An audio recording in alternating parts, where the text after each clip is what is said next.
We are indeed living in a dangerous world, where nationalism, protectionism is on the rise, not only in Europe, not only in the Western world, but all over the globe. And universities are, let's say, the drivers of science without borders. Most universities are engaged in international cooperation, as the University of Ghent. Students are often studying abroad, learning to work and to live together with students of other nationalities. So universities became really international, the symbol of internationalism. And in some way, it is a counter-narrative compared to what I called rising nationalism and protectionism.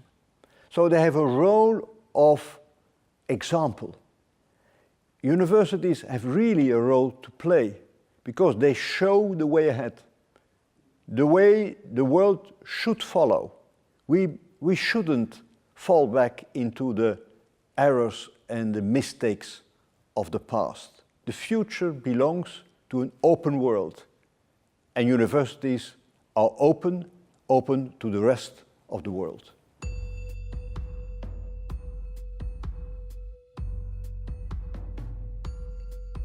Universities are aware of the responsibilities they have regarding our societies. But more than in the past, they have to be aware of what really is at stake. And in our world of today, we have to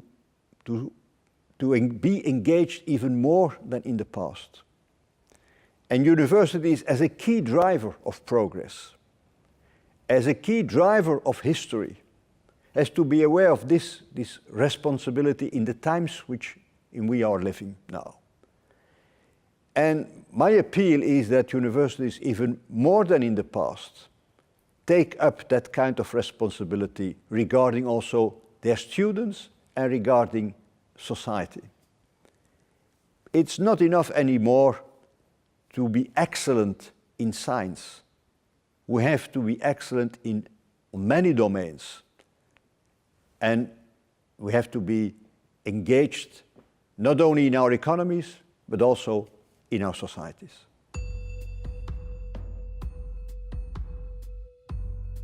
I'm not a student anymore, so I cannot really evaluate if we are less or too much engaged in the digital world. But the digital world is the world of today and of tomorrow. And I see my children and my grandchildren engaged in the digital world.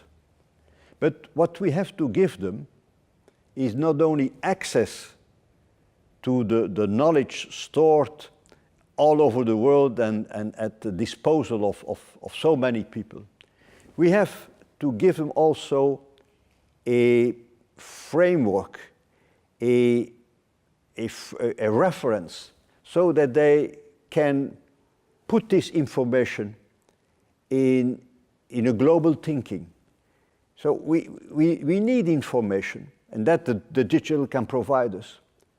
But we also need to understand this, and not only to have a full head, but also a head and brains that are well constructed. Because you see the trees, and often you don't see the wood anymore.